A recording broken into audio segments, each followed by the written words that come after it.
Yo creo que generar un en algún diálogo. momento sería interesante explorar eso, ¿no? O sea, sin traicionar la premisa hispanohablante del podcast. Oye, mira, ver cómo generar sinergia con otras iniciativas muy, muy interesantes que hay. Sí, bueno, estamos sobre la hora ya. Muy buenas tardes a todas y todos. Sean bienvenidos a este ciclo de conferencias que estamos llamando conversaciones más que unas conferencias.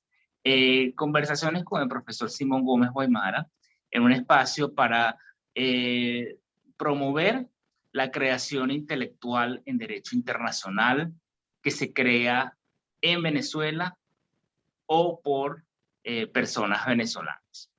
El derecho internacional tiene una larga tradición de origen venezolano. En las latitudes americanas, la obra de Andrés Bello fue seminal. Desde entonces, importantes autores venezolanos han marcado la pauta en la creación intelectual en esta disciplina, por solo nombrar algunos, Aristigueta Sachs, en la Universidad Central de Venezuela, el profesor y diplomático Andrés Aguilar Maudsley, y tantos otros que aún viven y que estaremos escuchándolos en este ciclo de conferencias.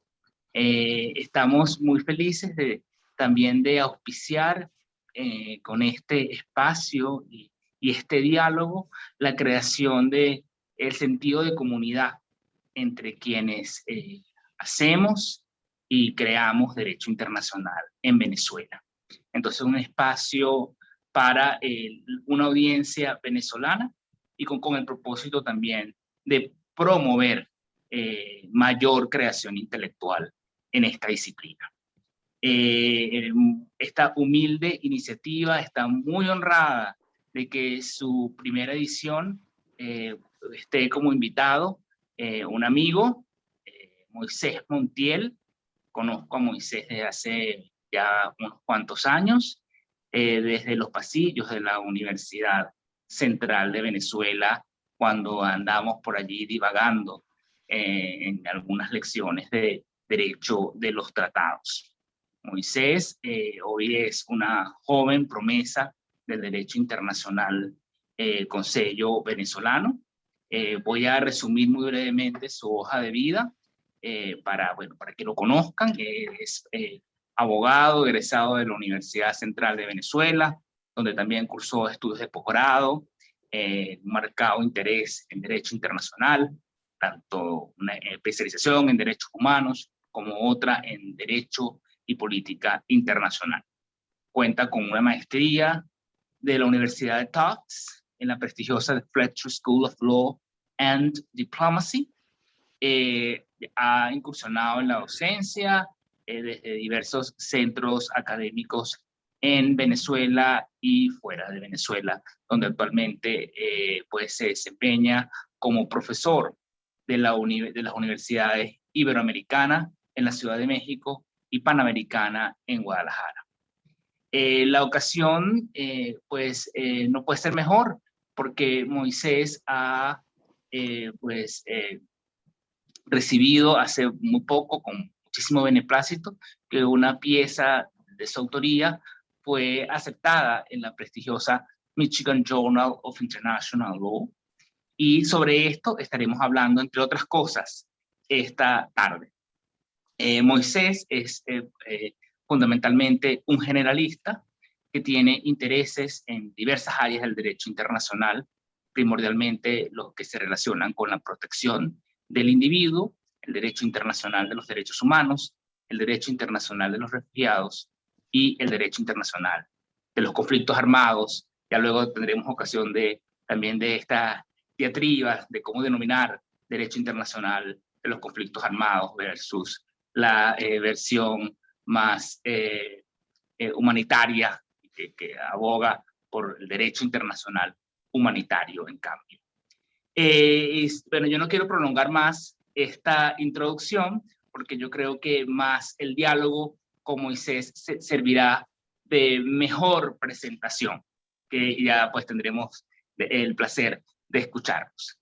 Entonces, como les decía, el propósito de este ciclo de conversaciones sobre la creación intelectual de los venezolanos en derecho internacional va a poner siempre acento en una obra reciente de alguno de los autores invitados.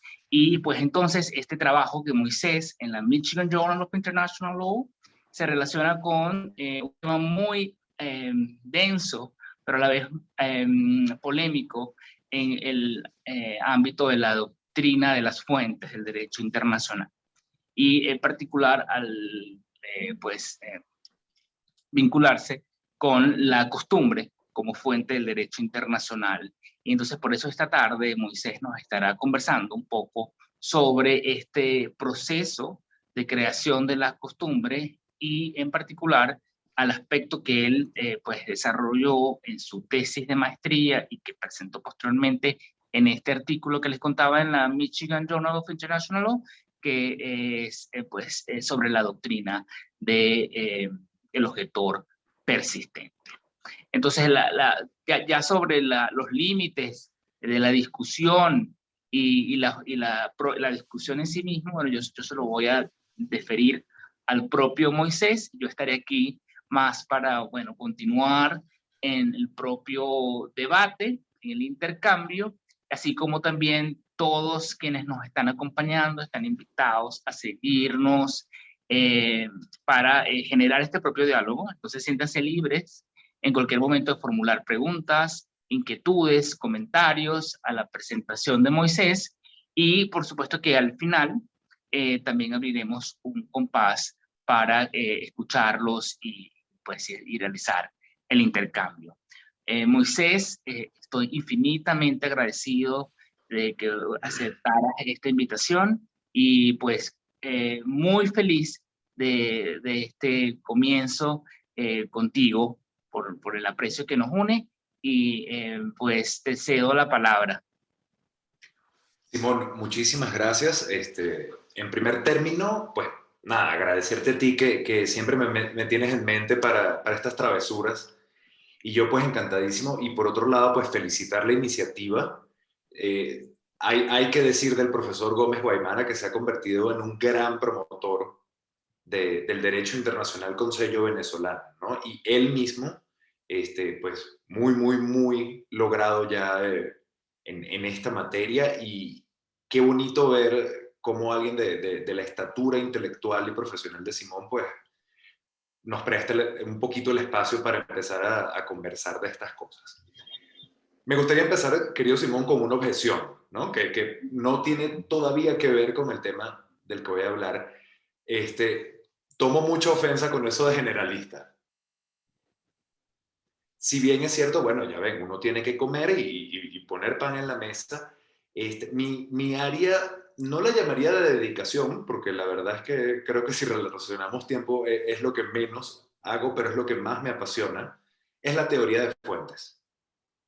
De hecho, de ahí nace este trabajo que ha sido presentado al Michigan Journal y aceptado para el volumen 43. Y bueno, de ahí nace pues una fascinación por esta área súper arcana, que curiosamente, si bien, bueno, en el derecho doméstico estudiamos el derecho constitucional, el proceso legislativo, todo el sistema judicial, en el derecho internacional público, salvo algunas personas que de verdad se dedican muy de fondo a esta área de las fuentes, es un área que suele recibir poca atención. La mayor parte de esa poca atención que recibe se dedica entonces al tema de los tratados, que también conecta mucho con nuestra naturaleza de tradición de derecho civil. Bueno, mira, muéstrame la ley escrita. Eso se traduce al derecho internacional como muéstrame el tratado. Y la costumbre se ha transformado o ha quedado en los derechos domésticos, por lo menos de nuestra tradición francesa y española e italiana, ha quedado casi como una curiosidad, ¿no? El ejemplo que más rápido viene a la cabeza es la lex mercatoria en materia mercantil, pero fuera de eso, pues no hay mayor desarrollo de la costumbre. Entonces, en ese pequeño nicho de las fuentes es donde a mí me gusta hacer vida intelectual o vida de curiosidad.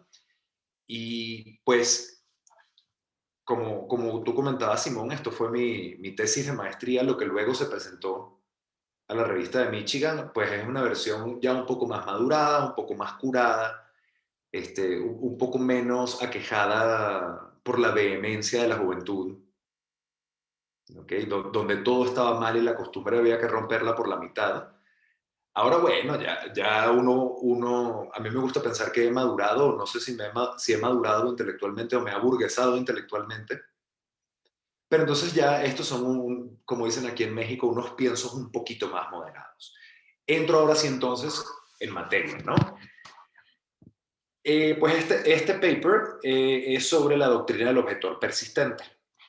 Dicho en corto, el objetor persistente es una creación judicial. Okay. De hecho, si me lo preguntan a mí, y esto es parte de lo que converso en este paper, la norma del objetor persistente no existe.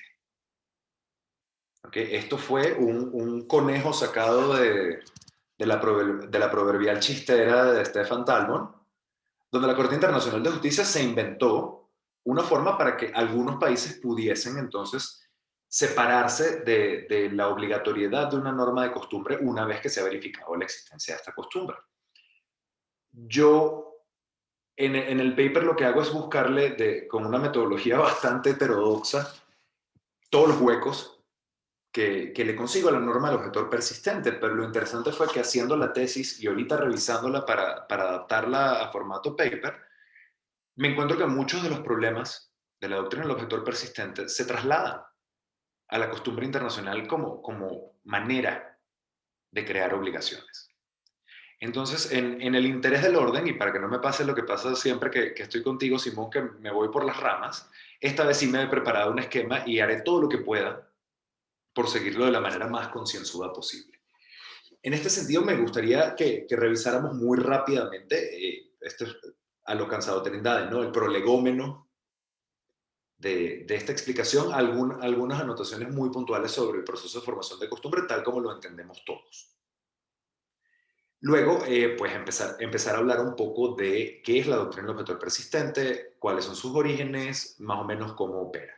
Y después de eso, me gustaría entonces que conversáramos sobre los 5 problemas fundamentales que identifico con relación a la doctrina del objetor persistente, pero si nos ponemos a ver, son, como les comentaba, son trasladables a cualquier ejercicio de determinación de la existencia de una norma de costumbre.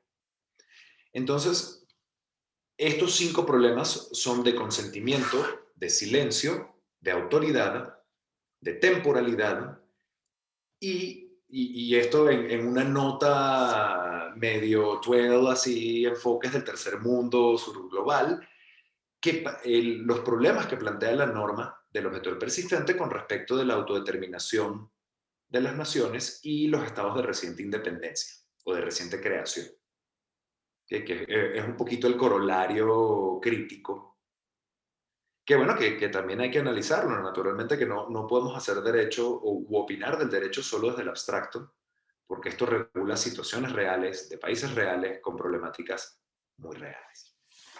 Entonces, bueno, Simón, esto lo sabes tú mejor que yo. La costumbre internacional, tenemos la mala maña de referir siempre al artículo 38.1b del Estatuto de la Corte Internacional de Justicia, que dicho sea de paso, y yo nunca me cansaré de comentar esto, eso no es un catálogo de fuentes. Ahí no están todas las fuentes del derecho internacional público. Inclusive, a mí no me termina de quedar claro que exista un catálogo clauso de fuentes. ¿Okay? Siendo que el derecho internacional público, y esto es algo que voy a repetir hasta la náusea el día de hoy, es un derecho horizontal y es un derecho creado por estados para estados. Entonces, lo que tenemos que analizar es la agencia de los estados al momento de desplegar conductas jurídicamente relevantes y el deseo de obligatoriedad que los estados desean imprimirles o no a estos actos. Pero bueno, el primer problema de todo esto está en el artículo 38.1b, que nos dice que dice que la Corte, decía antes, ¿no? El 38 no es un catálogo de fuentes, sencillamente me dice qué fuentes utilizará la Corte cuando le sea sometida a una controversia. Aquí lo cómico es que la propia Corte no se queda con esas fuentes. ¿Okay? Ha utilizado fuentes diversas, ha analizado resoluciones del Consejo de Seguridad de Naciones Unidas, resoluciones de otros organismos internacionales no vinculantes, De hecho, también creó o le dio forma a la doctrina de las declaraciones unilaterales del Estado, como lo hizo, por ejemplo, en el fallo de ensayos nucleares entre Australia y Nueva Zelanda contra Francia. Pero entonces, digo, por salga sapo, salga rana, terminamos refiriéndonos al 38.1b como el concepto de fuente, y el problema es que eso no es un concepto. ¿Okay? Me está diciendo cuáles son los elementos componentes de la costumbre. Me dice la costumbre internacional como la evidencia de una práctica generalmente aceptada por los estados como derecho. Entonces, eso es como que yo les diga a ustedes que una torta es leche, huevo, harina, mantequilla, y no, la torta es algo más que eso. Nombrar los ingredientes no me dice que es una torta. Yo puedo mezclar esos ingredientes de 45 formas distintas y solo una de ellas me dará una torta. Entonces, de ahí inclusive, y de esa vaguedad prevalente en el artículo 38.1 y la autoridad que le hemos asignado al 38.1b, de ahí empiezan los problemas de la costumbre. ¿A qué voy con todo esto? Se supone, y distinguimos los criterios torales de la costumbre, el elemento objetivo y el elemento subjetivo, que a mí siempre me da mucha risa porque me acuerdo de Pastor Ridruejo que hablaba del elemento espiritual de la costumbre. Y si ya estamos estirando la liga cuando antropomorfizamos para decir que los estados tienen convicciones y creencias, pues mira, imagínate, ahora hasta espíritu tienen. Lo cierto del caso es que entonces identificamos una conducta que puede ser activa u omisiva y que naturalmente deberá ser relevante a nivel jurídico y luego plantear por lo menos una mínima bilateralidad entre estados, porque si no, no estaríamos ante una conducta que le interese al derecho internacional público. Tenemos una conducta que ha de ser general, y aquí empiezan otra vez los dolores de cabeza. La generalidad se refiere a un número general de estados que participen de esa misma conducta o que tomen parte de esa misma conducta y que la desplieguen. ¿Cuántos estados? Ese es uno de los primeros problemas. Que en general preferimos pues una mayoría, ¿no? Esto no es un criterio matemático. Decimos, bueno, que sean suficientes. Ay, ¿cuántos son suficientes? La mitad más uno, tres cuartos, la comunidad internacional de estados en su conjunto, como cuando hablamos de Jus Cogens.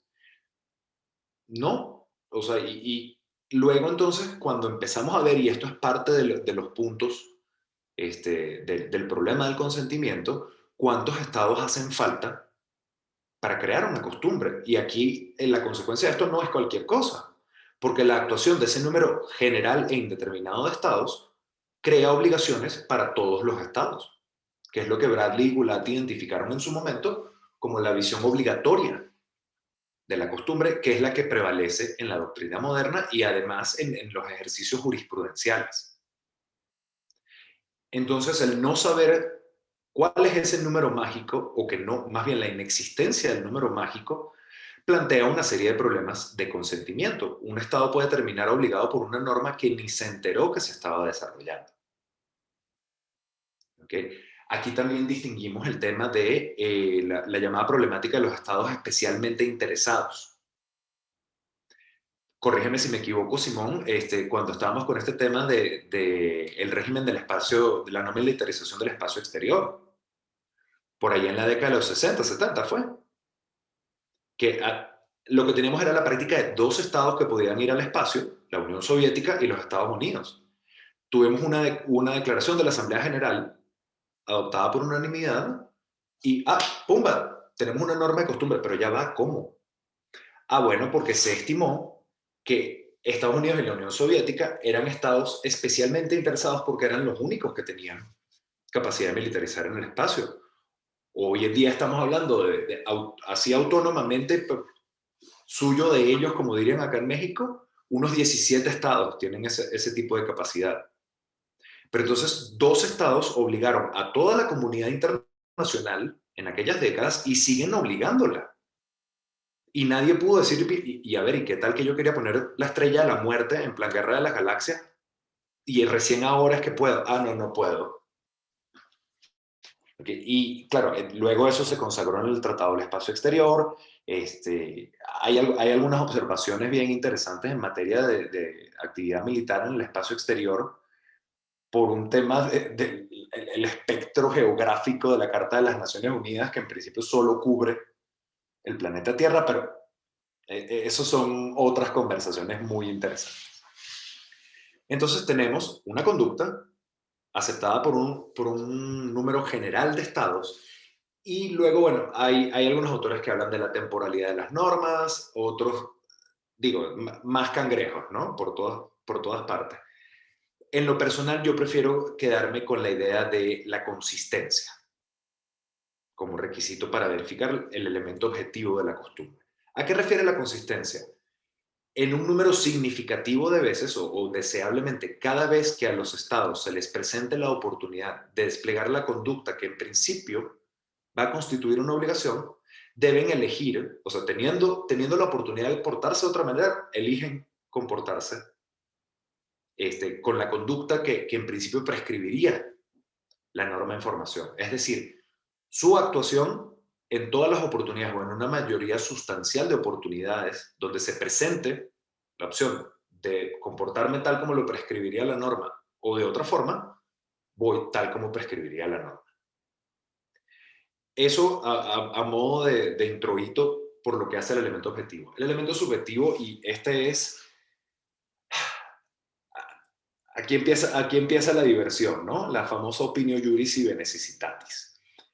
Se supone que la opinio juris, dependiendo de a quién consultemos, puede ser una convicción del carácter obligatorio de una norma, una convicción o una certeza sobre la necesidad de que exista una norma, o la opinión de que esa conducta debería convertirse en una norma. Y aquí estoy haciendo un resumen bárbaro de una cantidad literalmente enervante de posiciones que hay al respecto sobre qué es la opinio juris. Entonces, aquí de hecho empieza para mí el mayor de todos los problemas. No tenemos ni siquiera una idea consolidada, universal o mayoritaria de qué es la opinio juris.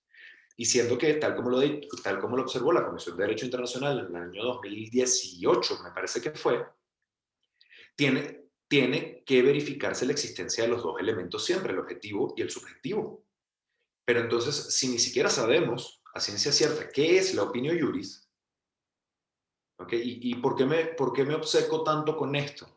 Porque si no tenemos un problema de regresión causal.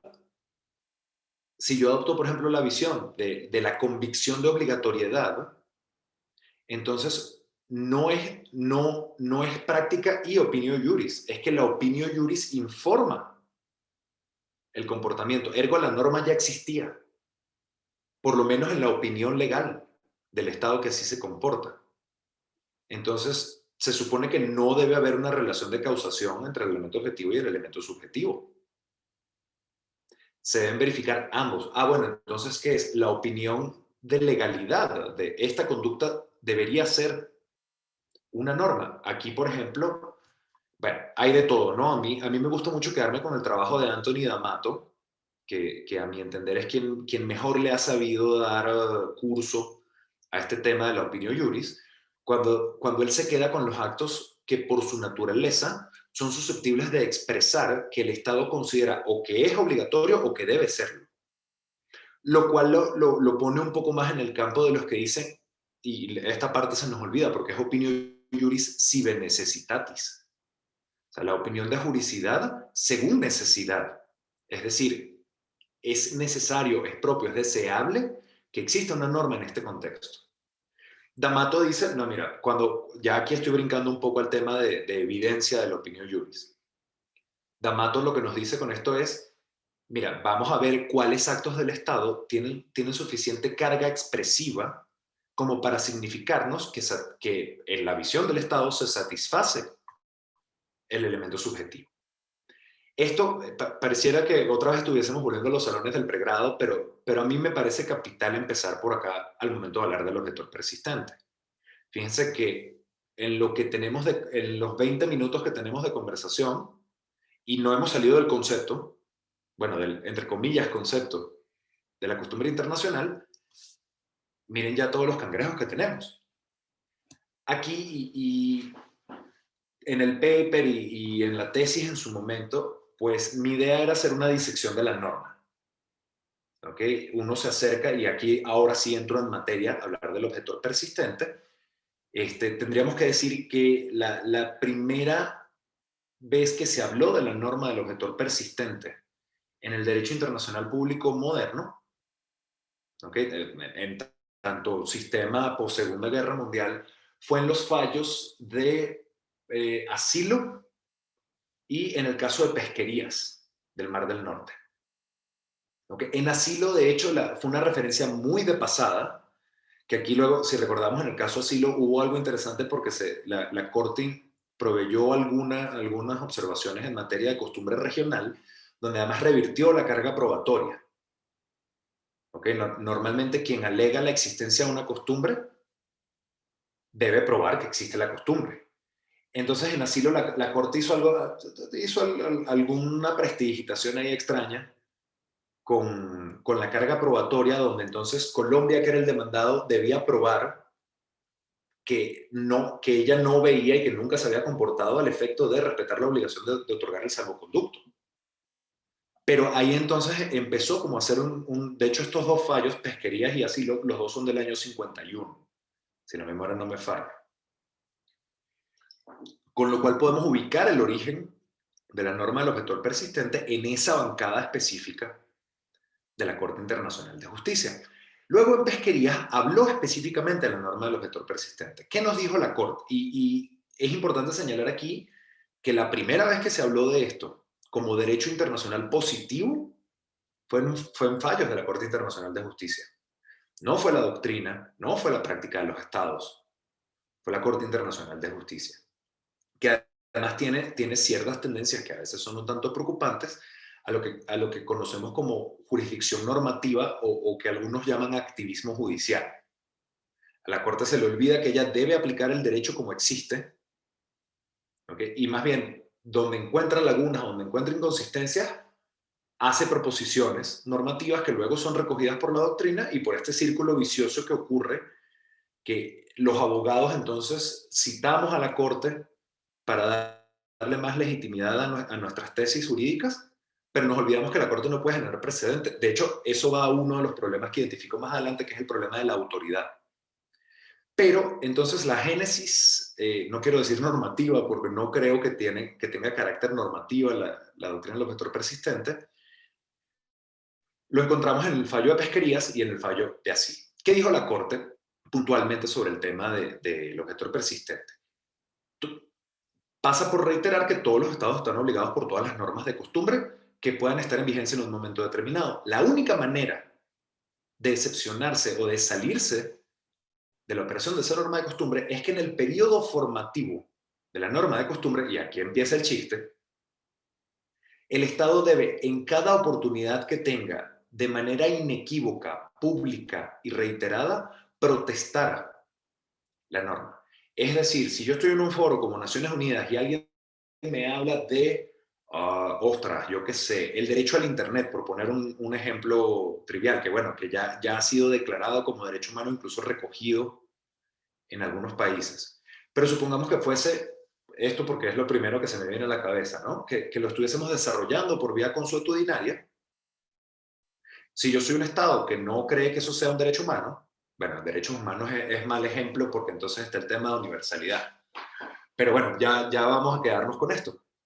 Cada vez que alguien diga, el Internet es un derecho humano, no, miren, nosotros no consideramos eso un derecho humano. Durante el periodo formativo, ¿okay? ¿Por qué? Porque es una manera de decir, no, mira, yo no juego. A ver, ¿por qué suena la regla del objetor persistente o la doctrina del objetor persistente a una buena idea?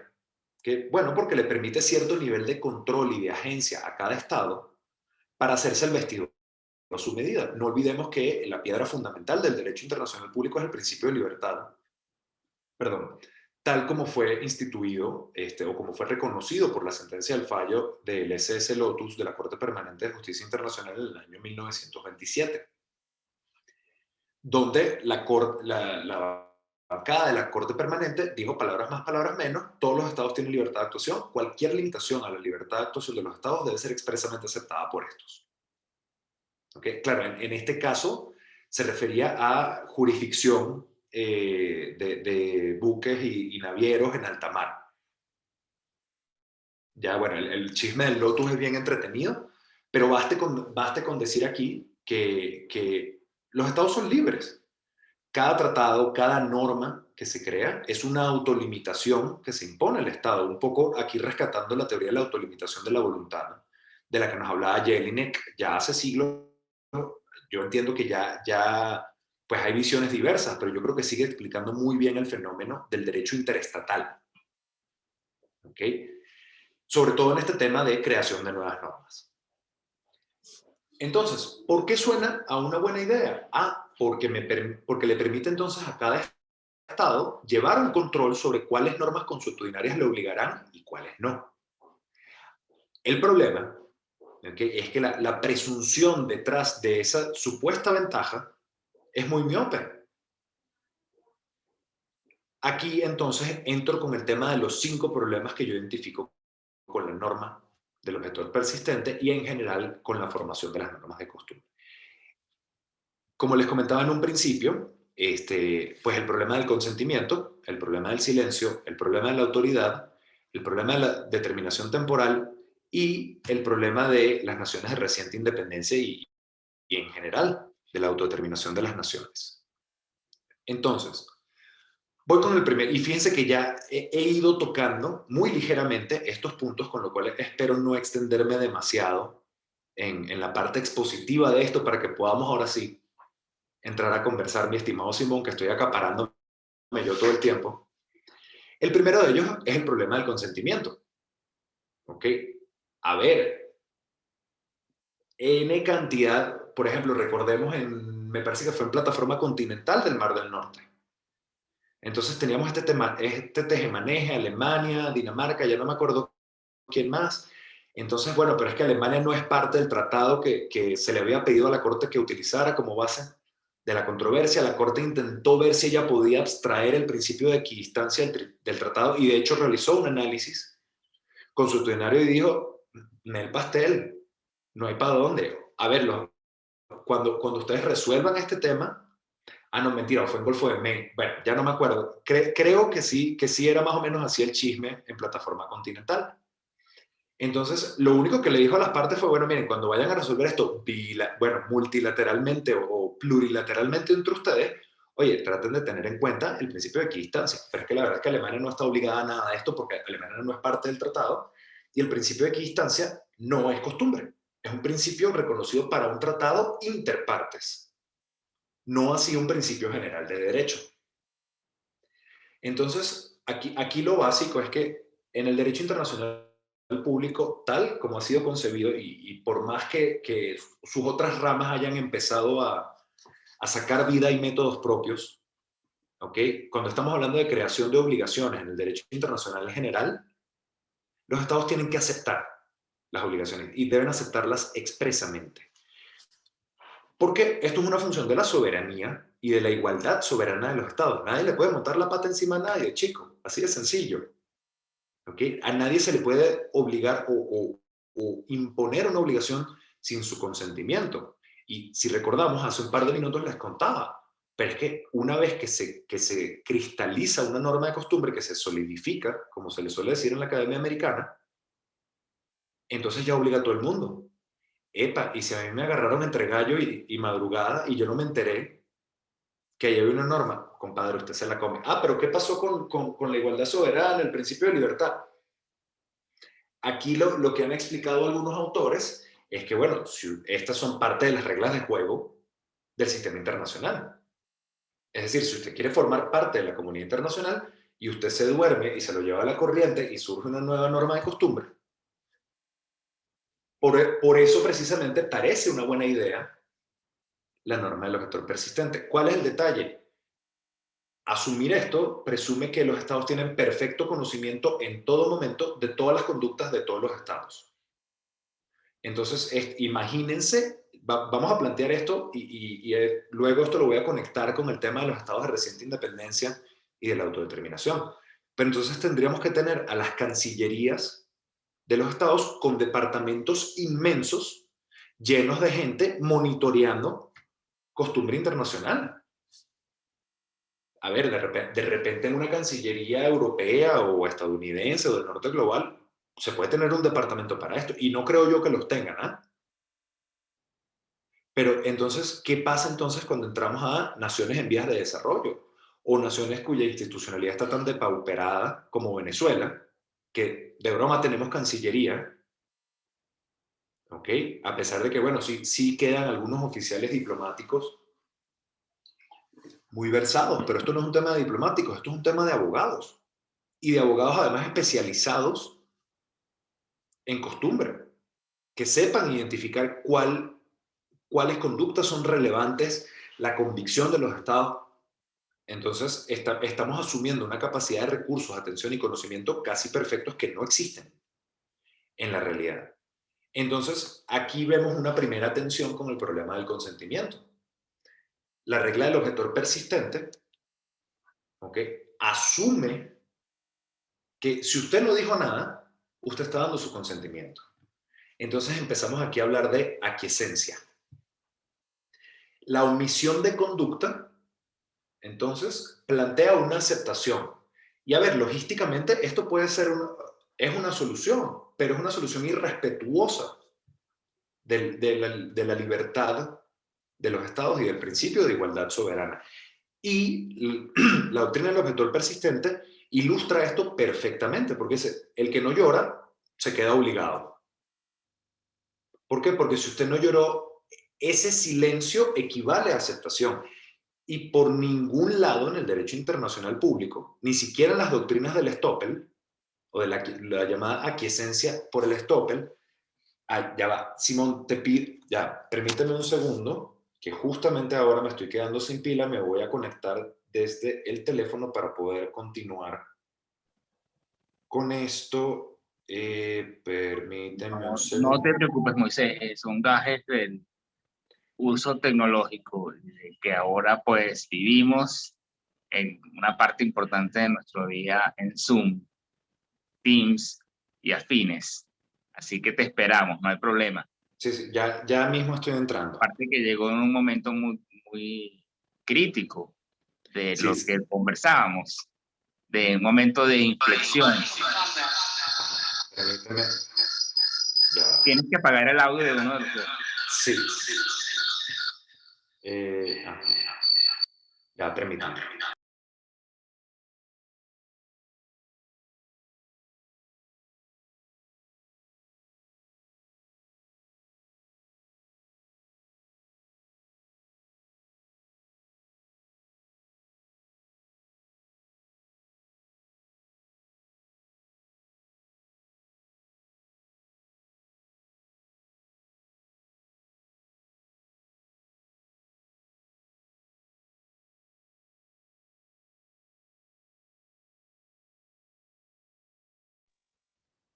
No te escuchamos, Moisés, tienes el micrófono.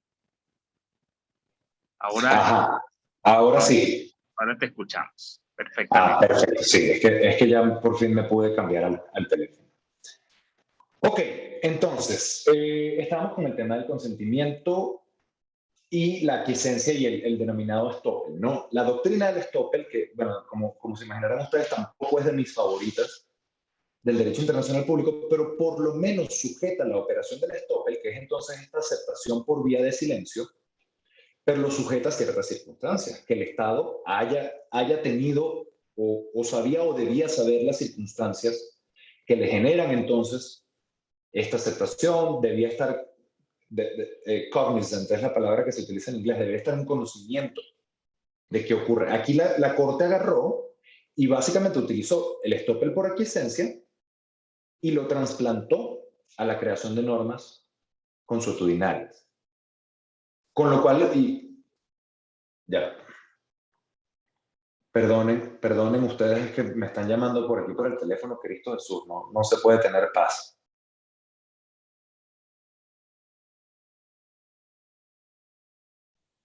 Aló, aló. Aló, ¿me escuchan? Te escuchamos perfectamente. Ah, ok, ya. Espérate que ahora no sé por qué se desconectaron los audífonos. Definitivamente la tecnología avanza. Te escuchamos bien. Tú, Ahora sí, perfecto. Entonces, el problema es que esta doctrina del objetor persistente, entonces, parte de esta idea del conocimiento perfecto y sustituye el silencio por aceptación, donde en ningún lado del derecho internacional público está asignada esta consecuencia. ¿Ok? Mira, leemos a Birkenstoker, a Vattel, al propio Grocio, nadie habla de esto. Claro, para cuando los clásicos están escribiendo, ¿ok? Vitoria, Grocio, Birkenstoker, Vattel, todos ellos, a ver, estamos hablando de una comunidad internacional de una veintena de estados. Inclusive, a mediados del siglo XX, cuando empezamos a hablar de derecho internacional público moderno, estamos hablando de una cincuentena de estados. Con lo cual es mucho más sencillo seguir en la pista a las conductas y a la práctica de los estados. Hoy en día estamos ante una comunidad internacional de más de 200 estados y estados con capacidades muy disímiles. Pero bueno, esto me lleva al segundo de los problemas, ¿no? El primero es que la doctrina del objetor persistente es profundamente inconsistente con el requisito del consentimiento como forma de creación de las obligaciones, como génesis de las obligaciones internacionales. ¿Okay? Esto sería el equivalente de que a un Estado le quieran imponer obligaciones que le crea un tratado que él no ha firmado, cosa que en la Convención de Viena sobre el derecho de los tratados está expresamente prohibida. El famoso latinazo aquel res inter alios acta alteram partem non nocet. Los asuntos o las cosas entre las partes no pueden perjudicar a terceros. Sí le pueden crear beneficios, pero nunca perjudicarle. Y aquí debemos entender que la imposición de una obligación es una limitación a la libertad de actuar y por lo tanto debemos asimilarla a un perjuicio. Ahora, ¿cómo le impone esto o este trastocamiento del consentimiento? ¿Cómo se hace? A través del problema del silencio. Aquí, como les comentaba, la Corte en Pesquerías del Mar del Norte, pues agarró, miró la institución de la aquiescencia por estoppel, que es, a ver, por ejemplo, a mí me gusta mucho explicarlo con un ejemplo muy trivial, ¿no? El derecho de paso. Usted tiene una finca, su vecino tiene la finca, usted tiene el paso al río. El vecino, sin preguntarle ni decirle absolutamente nada, pues va y lleva su ganado al río para que abreve y usted lo deja pasar. Y así 1, 2, 5, 10, 20 años. Resulta que el día de mañana usted se muere, ¿ok? Y el vecino sigue llevando su ganado y sus herederos, sus causavientes, pretenden prohibirle el paso por su fundo a que el vecino lleve su ganado. Resulta que al vecino le ha nacido un derecho de paso que usted ha aceptado a través de su inacción. Usted y el vecino jamás cruzaron palabras, ¿ok? Pero usted lo vio pasar, usted estaba en conocimiento, usted tenía la capacidad de ponerle freno a esa conducta, pero no hizo nada. Ese estoppel le crea entonces un derecho al vecino y me crea una obligación de tolerar la conducta a mí. O bueno, a mis causavientes en este sentido. Aquí la Corte agarró, hizo más o menos lo mismo. Dijo, bueno, si usted durante el periodo formativo no se queja de manera inequívoca, consistente y repetida, entonces la ficción opera que usted ha aceptado quedar obligado por esta norma. A ver, recordemos que el silencio, ex nihilo nihil fit, el silencio no puede crear situaciones jurídicas salvo que la ley lo disponga, perdonen, lo disponga expresamente. Y para esto tendría que haber un tratado, otra costumbre anterior o un principio general de derecho que estipulase que el silencio en estas circunstancias constituye aceptación. No, la Corte agarró y dijo, no, mira, ¿sabes qué? A mí me parece que deberíamos importar el estoppel por aquiescencia y si usted no lloró, queda obligado. Bueno, viejo, y entonces, ¿y la igualdad soberana de los estados? Pensemos, por ejemplo, hace un ratito comentábamos el tema de la no militarización del espacio exterior. Eso fue en los 60. ¿Qué habría tenido que hacer Venezuela en los 60? Nosotros no estábamos ni pendientes de eso. ¿Okay? Teníamos conejos en el asador un poquito más importantes en la década de los 60. ¿Qué vamos a estar hablando de militarización del espacio exterior? ¿Okay? De verdad era de esperarse, por muy diligente que haya podido ser el servicio exterior y la Cancillería y todo, teníamos que tener una opinión sobre un tema que para nosotros era tan lejano. O sea, para nosotros era, uy, sí, mira, la llegada a la luna. O sea, imagínense ustedes, si todavía hay gente que cree que eso lo hicieron en un estudio en Hollywood. O sea, un poco para aterrizar esto en la práctica de todos los días. Pero bueno, lo que les comentaba entonces, no solo es este tema de que la Corte hizo una importación completamente huérfana del estoppel por aquiescencia para darle causa a la doctrina del objetor persistente, sino que además, y esto lo vemos mucho en la Corte cuando vemos fallos como asilo, como derecho de paso, el caso entre Portugal y la India, como Templo de Prea Vigear, Plataforma Continental del Mar del Norte, la Corte tiene un prontuario preocupantemente inconsistente a la hora de determinar costumbre. Porque identificó correctamente, y yo creo que tiene toda la razón del mundo, la Comisión de Derecho Internacional cuando dijo, es un test de dos elementos, objetivo y subjetivo, práctica y opinio iuris. Tengo que revisar los dos. La Corte tiene una ensalada, ¿ok? Donde a veces ella agarra la práctica e infiere de la práctica que si los estados se están portando así, tiene que ser o sea, la única forma de que los estados se estén portando así es que exista opinio iuris. Entonces hace como una suerte de prueba por proxy de la opinio iuris. En otros momentos, entonces, cosas que no tenían, y de hecho, el caso de la no militarización del espacio, ahora no recuerdo en cuál fallo de la Corte, pero el razonamiento que les estoy presentando es un razonamiento de la Corte, donde dijo, bueno, tengo la práctica de dos y tengo una declaración política, ¿ok? Adoptada por unanimidad, donde todo el mundo estuvo de acuerdo, entonces esto es expresión de opinión jurídica. Ya va, espérate. O sea, por ningún lado dice que el voto favorable a una declaración política que no tiene ningún tipo de abolición de juridicidad sea suficiente para poder crear o para poder expresar opinión juris. Puede ser un indicio de opinión juris, como correctamente lo ha observado la Comisión de Derecho Internacional. Pero no puede ser, o sea, esa no es la pistola humeante, la prueba incontrovertible de la opinión juris. Ojo, nadie sabe cuál es la prueba incontrovertible de la opinión juris. No lo sabe la Corte, no lo sabe la doctrina más autorizada, no lo sé yo.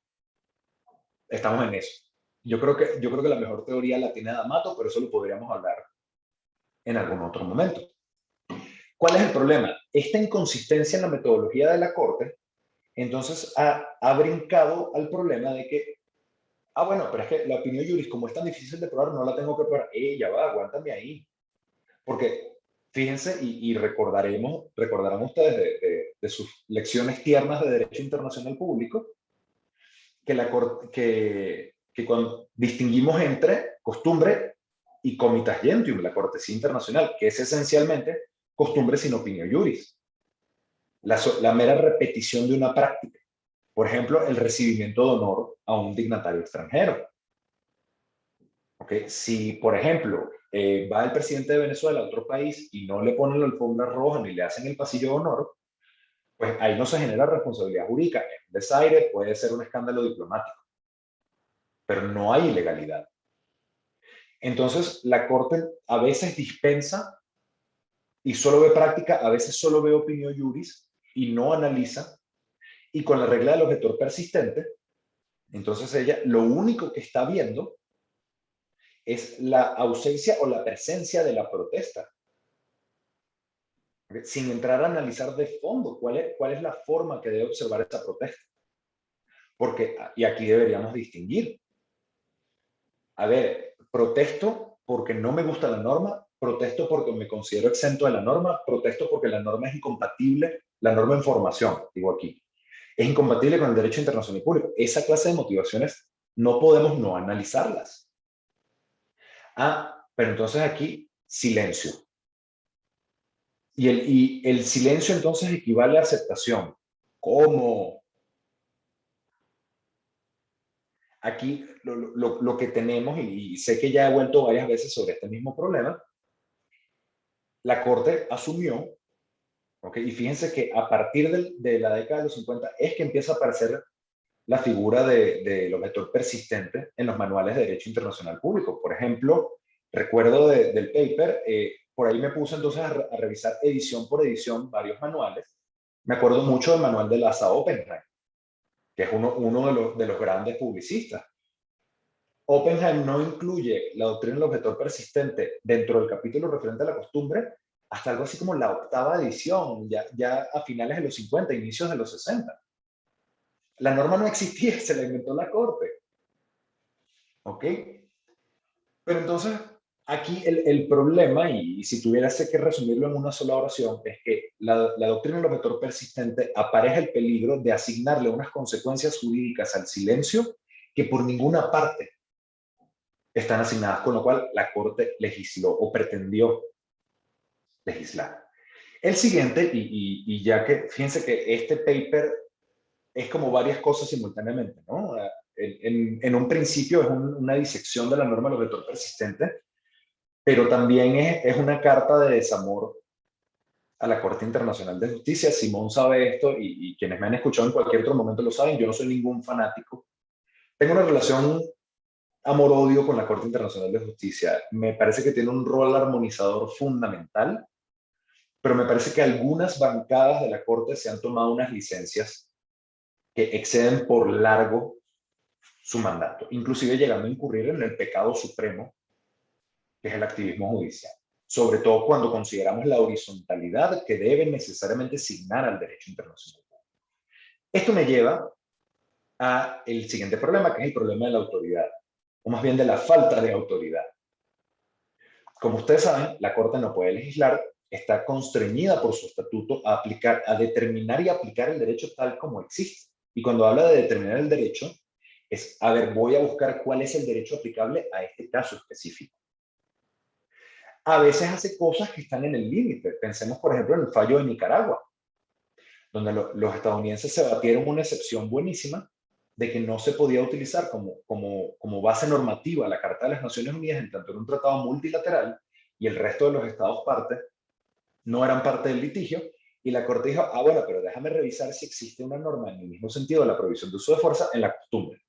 Y bueno, y se fue para atrás que el pacto Kellogg-Briand, que el pacto de París, aunque ahí la verdad no había mucho que sacarle, y dijo, ah, sí, mira, efectivamente existe una norma consuetudinaria, y ahí sí, fíjense, curiosamente, ahí sí probó opinio juris y probó conducta.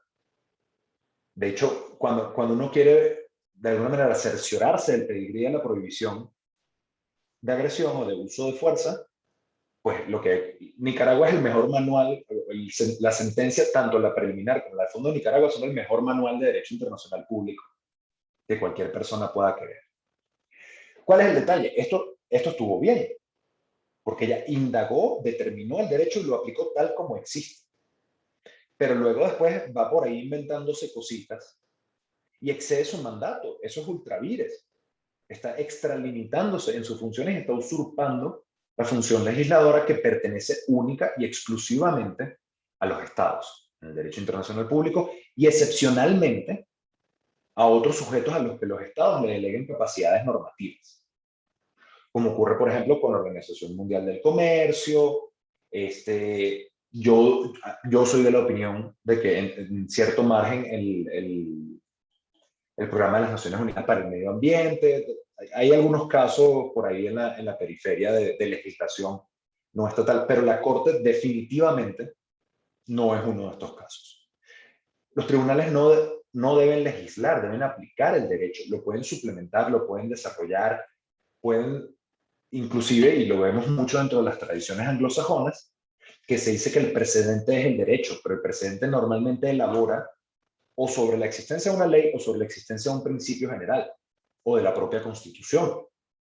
Que no es que los tribunales legislan como les parezca. Entonces, aquí lo cierto es en cuanto al mandato de la Corte Internacional de Justicia, el haber propuesto una norma, como lo fue la norma del objetor persistente, claramente excedía su mandato, sobre todo porque ella llegó y nos habló de la norma y no nos demostró, o sea, porque ella nos dijo, la norma del objetor persistente es una norma consuetudinaria. Ok, si es una norma consuetudinaria, demuéstrame que lo es. ¿Dónde está la práctica general? ¿Dónde está la opinión juris? Nadita. Como, y por esto les comentaba anteriormente, la Corte a veces hace esto. O mira nada más la práctica, o mira nada más la opinión juris, o mide para dónde está el viento, y no, si aquí hay una norma de costumbre. ¿Y qué pasó con el test de los dos elementos?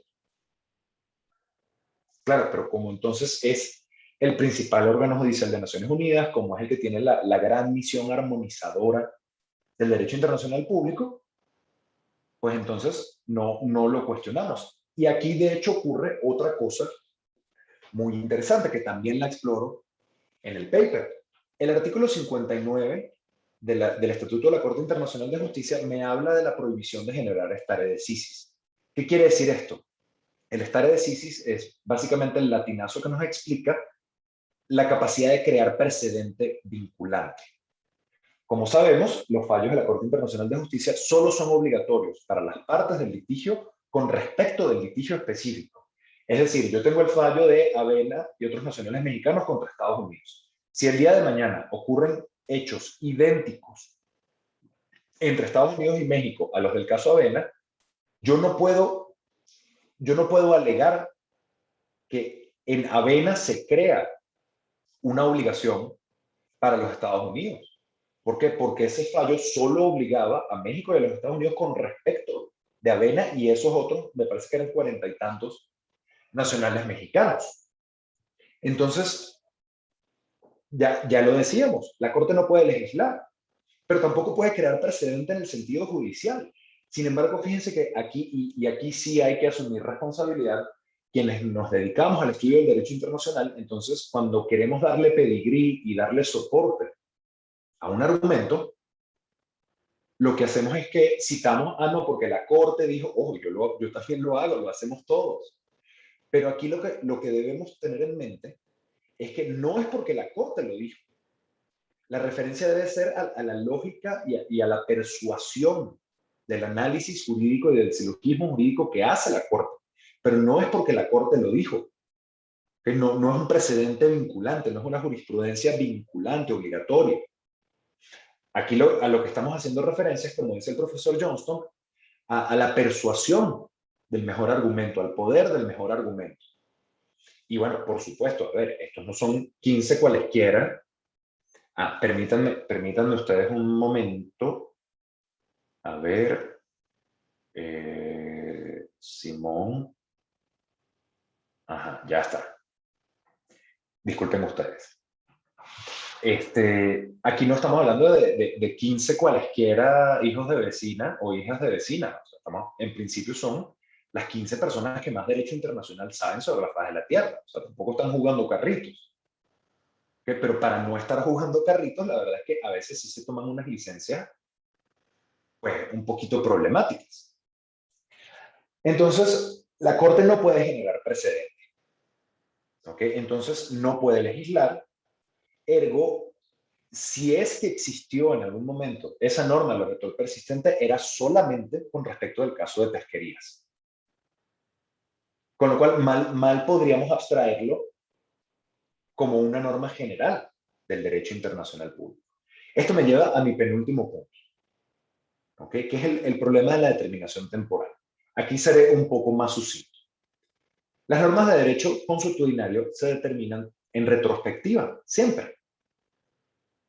Porque se trata de un proceso difuso, de un proceso orgánico. Los estados se están comportando y no tenemos un medidor que nos diga, sí, mira, ya quedó satisfecho, ya es una norma de costumbre. No, así no opera.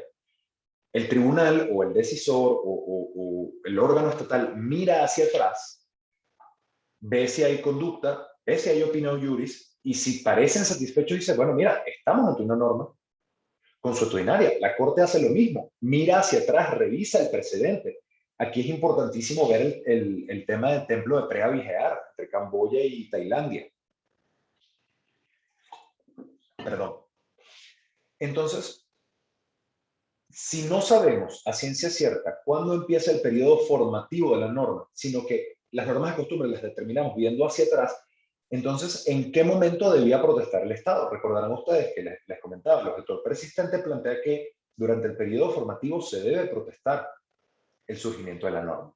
En la costumbre general no resulta dable, no es que se sube una bandera y empieza un cronómetro, ya aprovechando la metáfora olímpica, bueno, a partir de ahora empieza el periodo formativo. No, normalmente es una determinación que alcanzamos cuando ya la norma se ha cristalizado, ¿ok? O no se ha cristalizado. Entonces vemos hacia atrás, decimos, no, mira, no hay suficiente. Un poco lo que pasó en plataforma continental del Mar del Norte. Ahí sí estaríamos ante un indicio de que el periodo formativo seguía. Pero entonces, si yo no sé si la determinación de las normas de costumbre es retroactiva, ¿cómo yo, Estado que no quiere ser atado por esa norma en desarrollo, cómo sé cuándo empiezo a protestar? ¿Cómo sé dónde debo protestar? No puedo. Otra de las grandes inconsistencias de la norma o de la doctrina del objetor persistente, y que a su vez también es un cangrejillo para la costumbre en general, es el tema de la llamada costumbre instantánea, como pasó un poco con el espacio exterior. Si yo tengo tal cosa como costumbre instantánea, por ejemplo, una declaración unánimemente adoptada por todos los estados del mundo, con efecto normativo, que pero no es un tratado, sino una declaración, ya ven que luego hay cierta plasticidad entre las fuentes, entonces no tuve periodo formativo. Si no hubo periodo formativo, no puedo protestar. Entonces, yo que fui el único que votó en contra, o que, por ejemplo, no existía para el momento de la creación de esa norma, pensemos en estados nuevos como Sudán del Sur, pues es que yo no estaba ahí. Y aquí no ocurre como en la Convención de Viena sobre sucesión de estados y el derecho de los tratados, aquí no ocurre que, bueno, hay cierta deferencia al estado de reciente independencia para decir cuáles obligaciones quiere y cuáles no, pero eso es en materia convencional. En materia constitucional no existe tal deferencia. Si usted nació después de la cristalización de la norma, usted se la come. Así de sencillo. Aquí el único punto donde sí tenemos un cálculo cierto, donde podemos empezar a calcular de manera certera cuando empieza el periodo formativo, es con el llamado desarrollo progresivo de las normas de costumbre.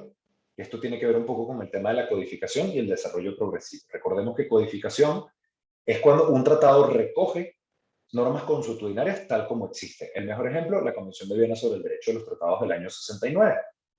La codificación progresiva, entonces, es cuando en este mismo contexto de codificación se identifican lagunas y se proponen normas nuevas.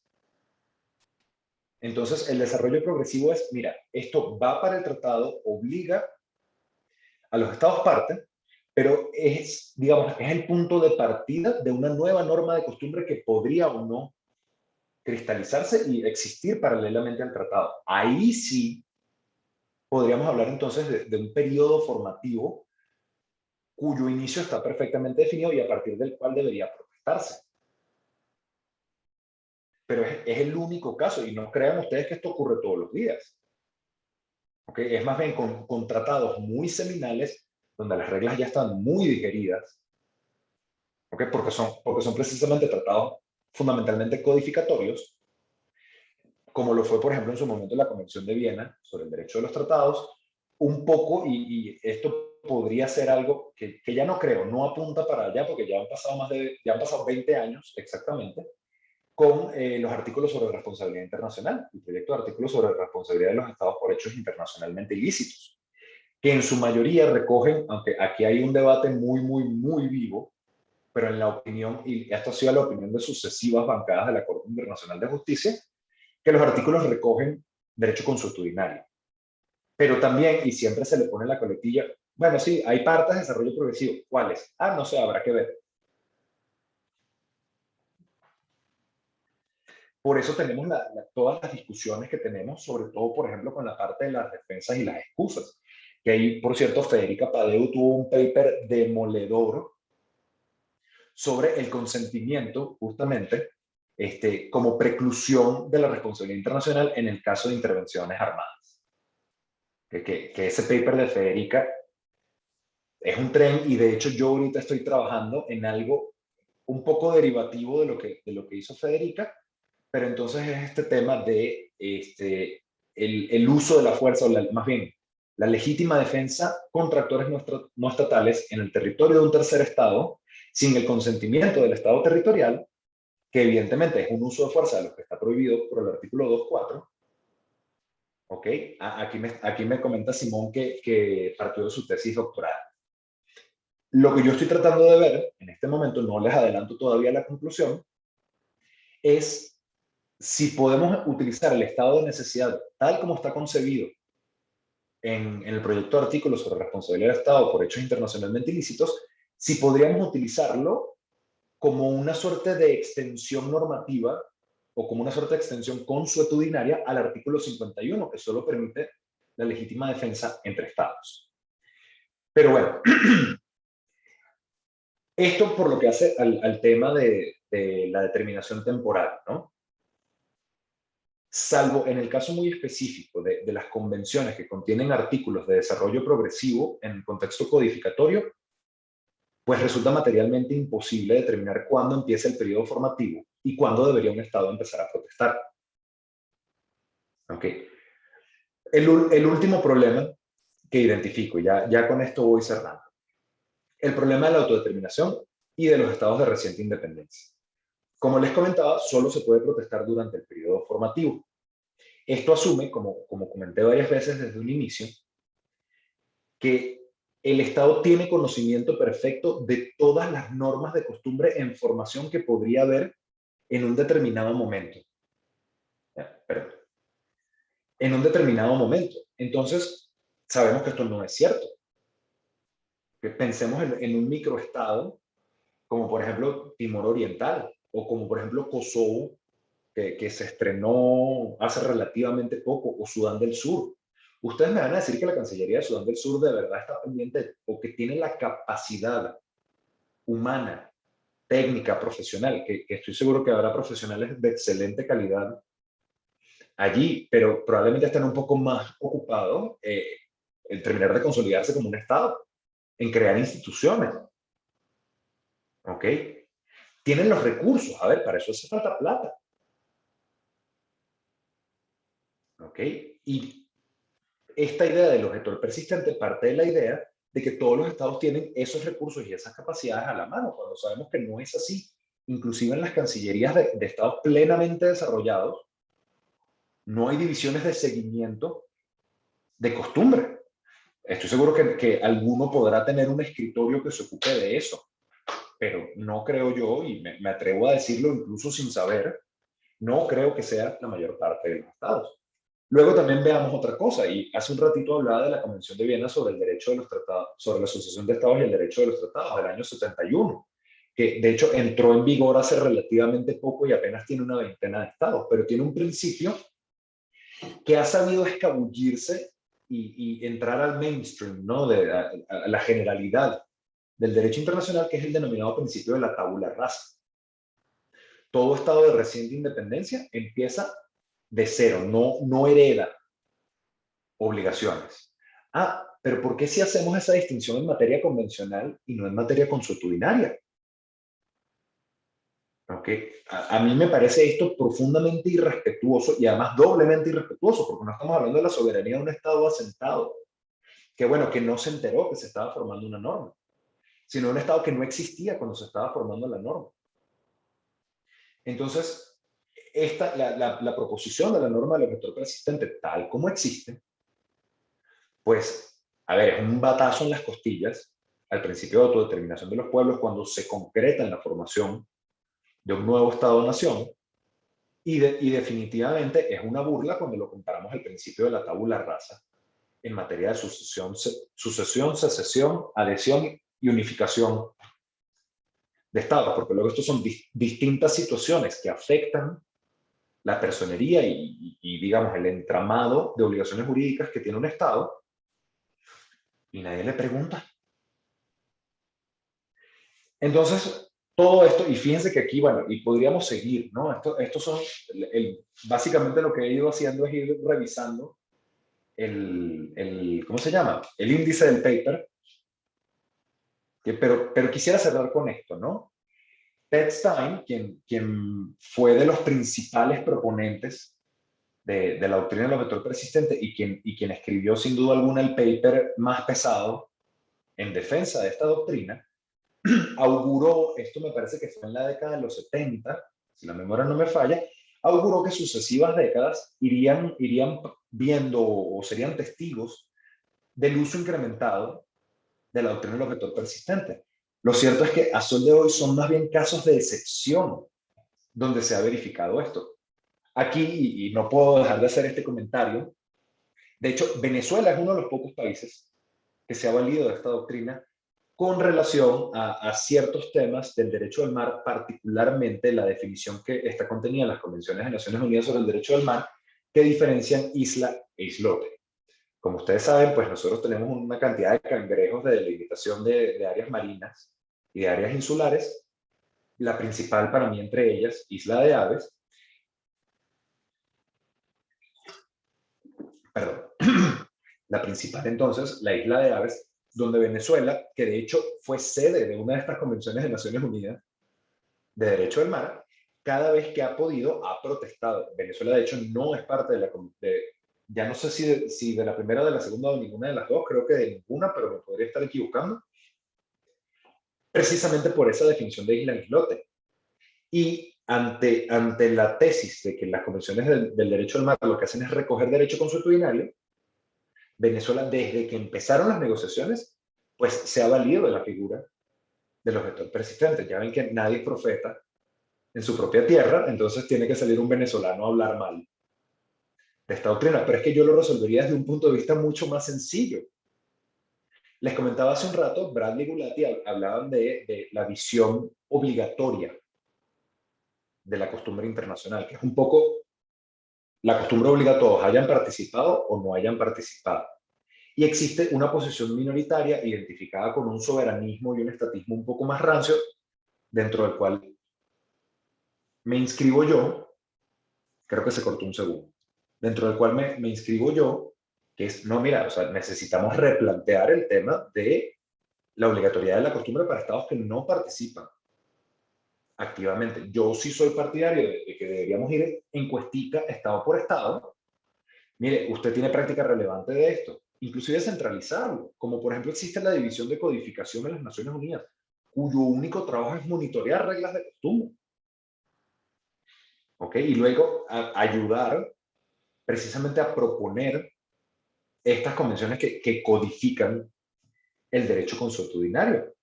Entonces deberíamos tener alguna forma de hacerle seguimiento a esto y preguntarle a los estados cualquier solución distinta de preguntarle al Estado si acepta o no acepta la obligación, a mí me parece un asalto a la soberanía de los Estados.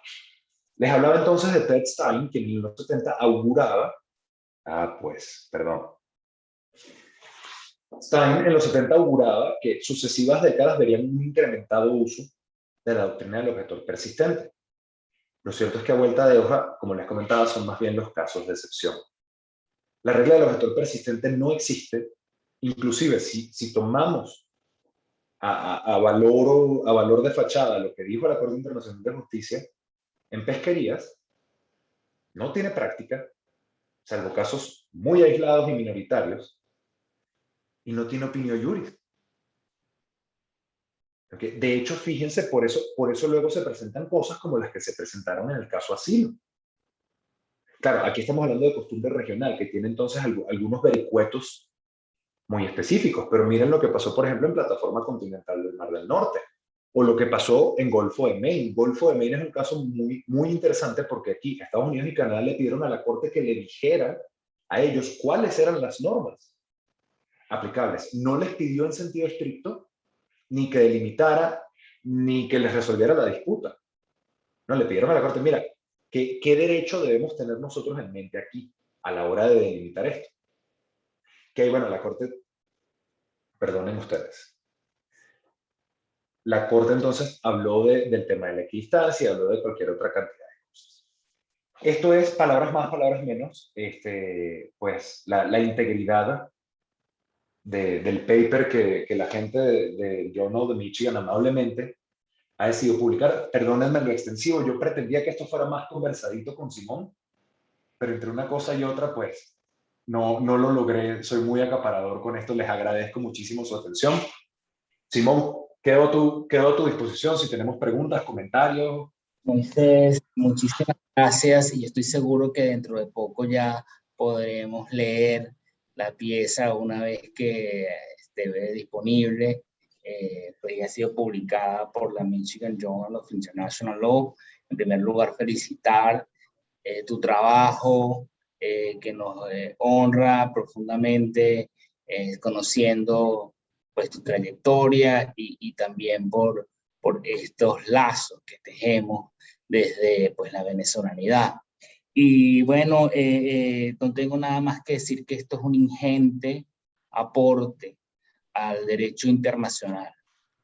Tú comenzabas de una manera muy curiosa, que desafiando mi imaginación a tu propia definición como un teórico de las fuentes del derecho internacional, cosa que, bueno, que usualmente nos lleva como a estos aspectos de como de reimaginación del propio oficio, ser abogado internacionalista, y bueno, esto que usualmente uno diría, bueno, ¿qué más general que la fuente?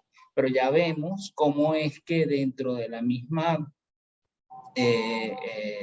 metodología pues, de creación y de producción normativa,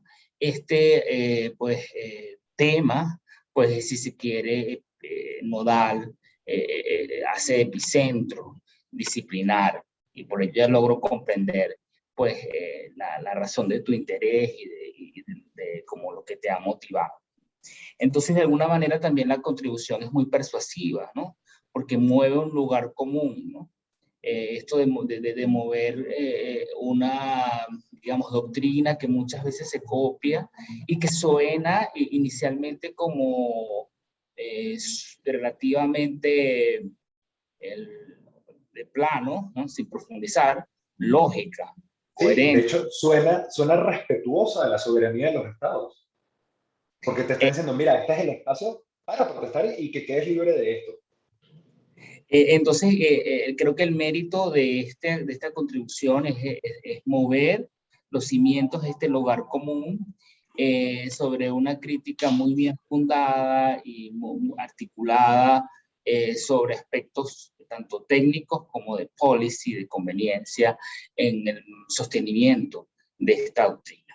Yo tengo un par de cuestionamientos, estamos un poco sobre el tiempo, pero sobre todo quisiera también dar la oportunidad a quienes nos han acompañado, se han quedado con nosotros en esta discusión tan técnica de temas de derecho de fuentes, del derecho internacional, que también puedan tener la ocasión. Entonces, si alguno quisiera pues preguntar, hacer un comentario, puede levantar la mano y yo le daré pues la palabra y podremos intercambiar también. Entonces, es el momento, o pueden también hacer uso de la aplicación y por los comentarios o la sección de preguntas y respuestas, los leeremos y también llevaremos a cabo el intercambio.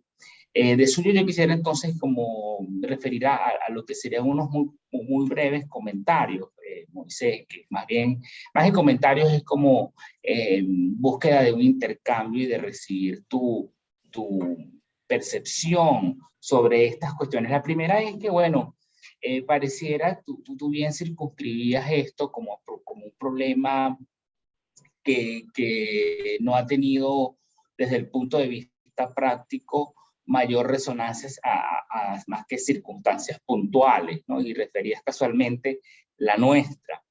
Pero lo que sí es cierto es que vimos pues, en la conclusión del trabajo del redactor Michael Wood en la Comisión de Derecho Internacional y la adopción pues, de las conclusiones sobre determinación del derecho internacional consuetudinario en el año 2018, que pasó también pues aprobada y hubo el saludo, el tradicional comment del sexto comité, que se incorporó justamente en la última conclusión la referencia al objetor persistente.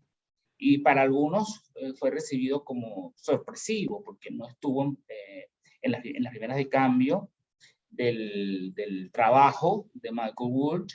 Y allí, bueno, hay una historia detrás, ¿no? De qué pasó allí, cómo muchos estados lo dejaron pasar en el sexto comité. Y lo cierto es que tenemos este producto que es, bueno, como el referente metodológico de la profunda temática y compleja temática de la determinación de la costumbre en la Comisión de Derecho Internacional, que refiere a esta doctrina como algo, como materia relativamente sentada y con alguna raidumbre. Como derecho de letra negra.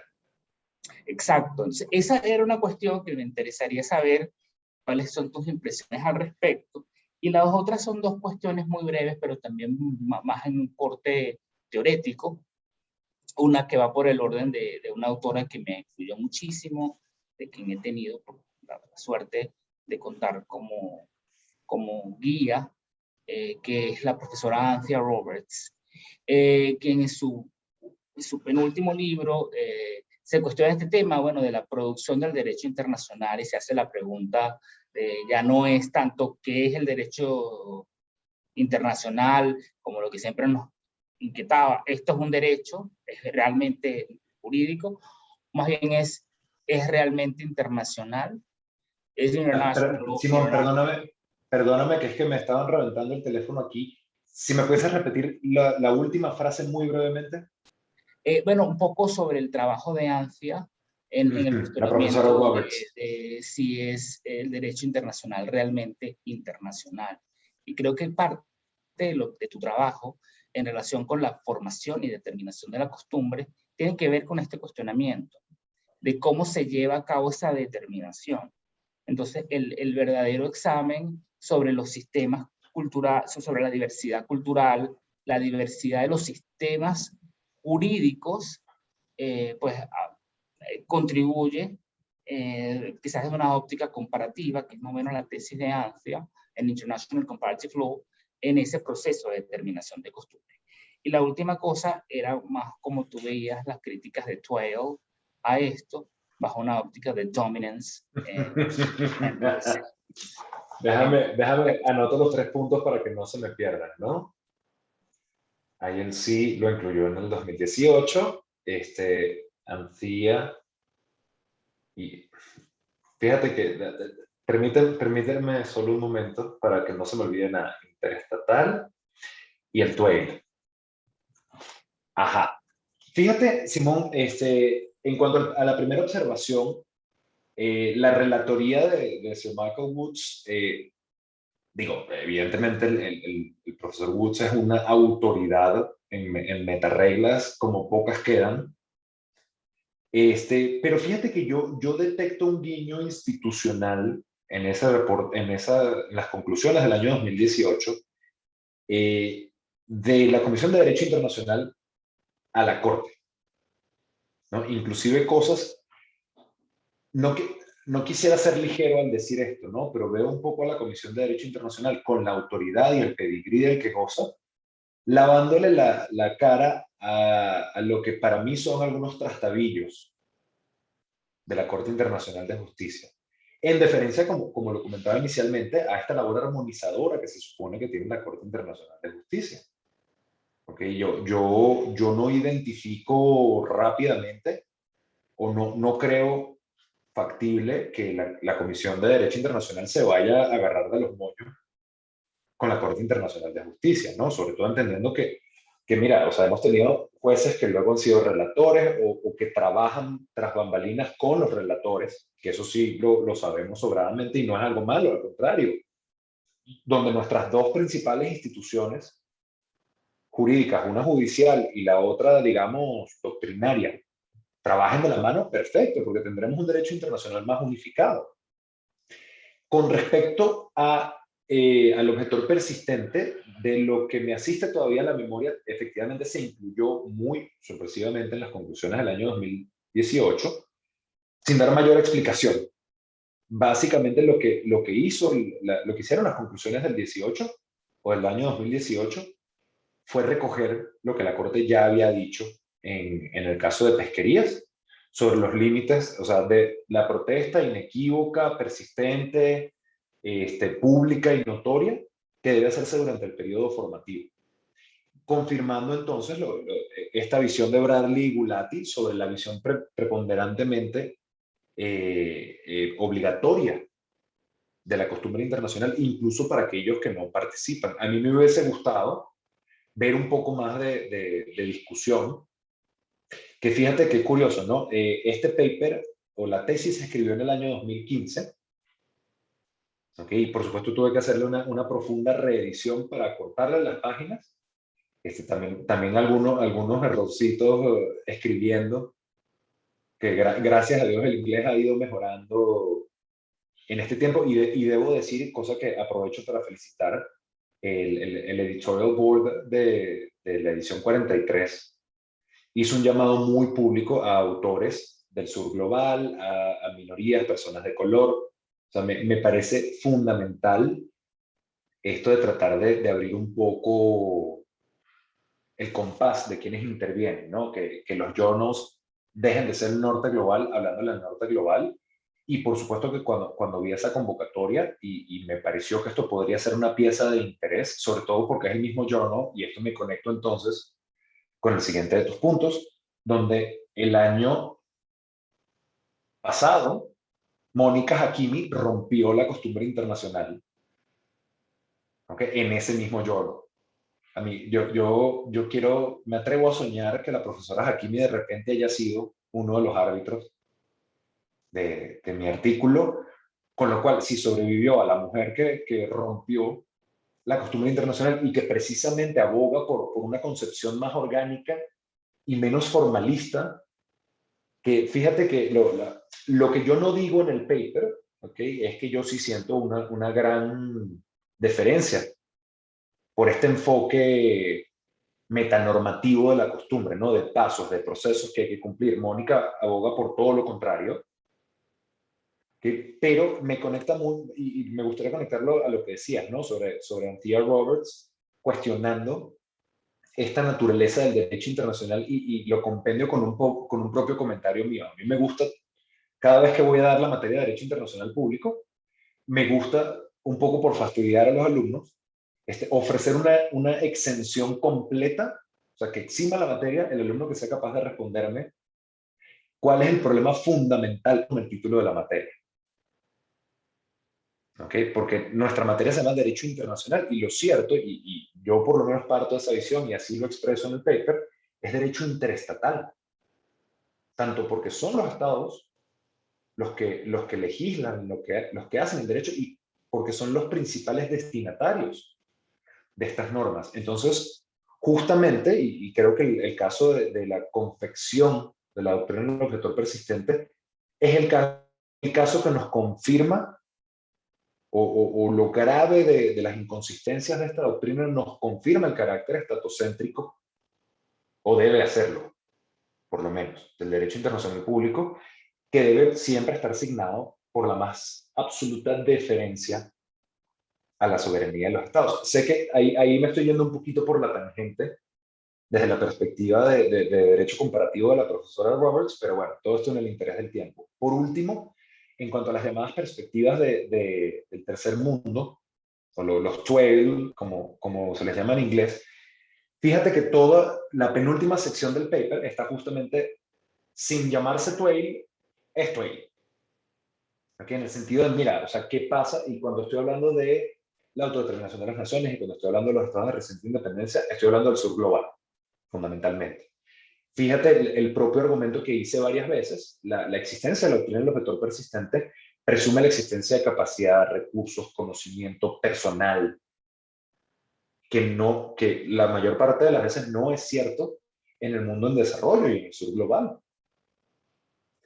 ¿Okay? Y a mí se me hace muy eurocéntrico, sin querer hacerme aquí el moño de víctima, se me hace muy eurocéntrico esto de que asumamos que todos los estados tienen perfecto conocimiento todo el tiempo de todo lo que están haciendo todos los demás estados que sea jurídicamente relevante.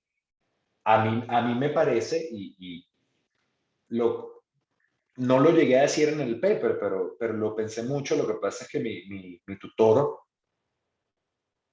bueno, lograr que aceptara los argumentos, o sea, inicialmente iba con una literatura mucho más crítica y mucho más Twale.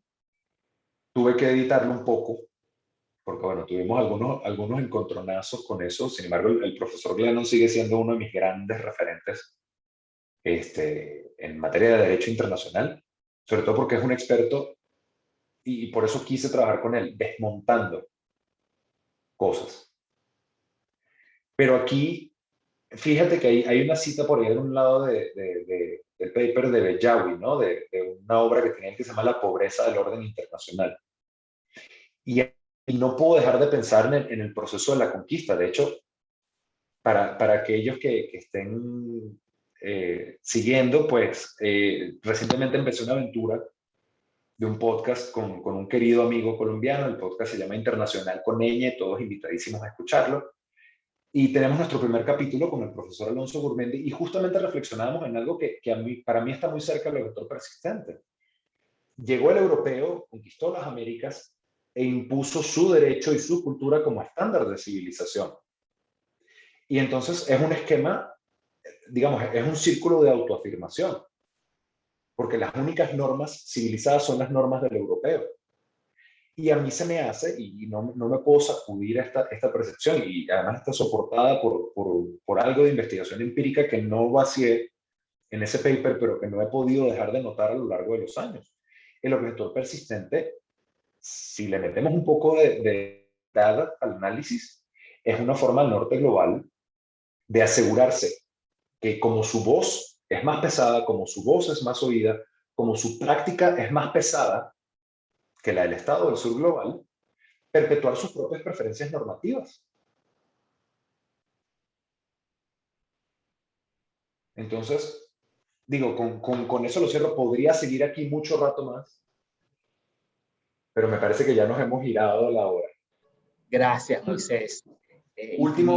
Perdón, Simón, un último comentario. A mí me gustaría dejarle un regalo adelantado a la profesora Angelina Jaffe, que de hecho, y me parece muy propio que a mí me toque empezar y me parece que es ella la que termina, en este paper, que prontamente será publicado, pues en la parte donde estoy ilustrando el caso venezolano, evidentemente, la autoridad en nuestro país en materia, o una de las grandes autoridades sin duda en derecho marítimo, es la profesora Jaffe, y fue justamente en unos trabajos de ella donde descubrí que Venezuela es uno de los ejemplos del objetor persistente. Ahora Gracias. sí. No, Angelina es el objeto de nuestra profunda admiración, ha sido mentora de muchos, incluyéndome. Y en efecto la vamos a tener al cierre de este ciclo de conferencias. Moisés, muchísimas gracias por esta maravillosa contribución. Esperamos y estamos seguros que te seguiremos leyendo, seguiremos apreciando tu producción y creación intelectual en el derecho internacional, y este espacio estará abierto para ello, pero también, por supuesto, estaremos siguiendo todo tu trabajo, que ya va rindiendo frutos. Moisés es el director de Lotus Soluciones Legales, uno de los pocos escritorios en Latinoamérica dedicados a derecho internacional, y está radicado en Ciudad de México. Y han emprendido este maravilloso proyecto con nuestro amigo Santiago Vargas Niño. Es un podcast que se llama Internacional con Ñ. Ya tiene su primera edición, que está disponible en Spotify, ya luego también en la descripción del video de YouTube de esta sesión, pues dejaremos por allí el vínculo. Y pues yo invito también a seguir a Moisés en sus redes sociales, en su Twitter, que es @MoisésMontielM. Y pues Moisés, esta es tu casa, y estoy seguro que nos volveremos a ver. Muchísimas gracias a todos quienes nos acompañaron ahora. Y bueno, la invitación para la siguiente semana, les anunciaremos pronto la fecha. Estaremos con otro gran amigo, que es Luis Felipe Llanes de Dominici, que hace su doctorado en la Universidad de Essex en el Reino Unido, y estaremos hablando sobre su trabajo en un tema muy interesante, que es pues, el sur global, en el contexto pues, de la protección eficaz de derechos humanos, de los desafíos que pone la protección a la inversión extranjera. Entonces, básicamente inversiones y derechos humanos y un poco sobre lo que está investigando y su vida como estudiante doctoral en Essex. Muchísimas gracias a todos. Un fuerte abrazo para ti, Moisés, y para todos quienes nos acompañaron. Estimado, para ti también, muchas gracias.